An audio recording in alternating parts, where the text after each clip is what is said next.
How to buy Bitcoin on MEXC. Now, before we start, this is not financial advice. I'm not professional or economic expert.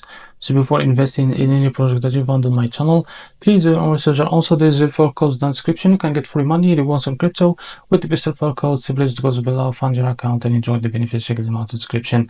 So as you can see, if you don't have an account on MEXC, you can find a referral link down in the description. You can create an account on MEXC and fund it with some USDT to be able to buy Bitcoin. So how to buy Bitcoin on MEXC? It's easy and simple. So after you create an account on MEXC and fund it with some USDT, go here and search and type BTC like that. So you will be able to see a lot of pairs here. Click on load more. So if you have USDT on your MEXC account, click on this pair as you can see. So after that, what you need to do, you can see this trade page.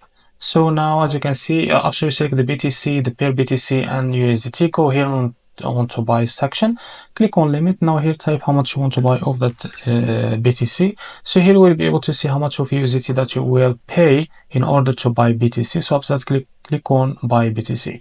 If you select the market, drag this to set how much of percentage that you want to use of that USDT you have in your account in order to buy that Bitcoin. So after that, click on buy Bitcoin and you will be able to buy it on your account. So this is how to buy Bitcoin on MEXC. If you found this very helpful, please like and subscribe. See you next video.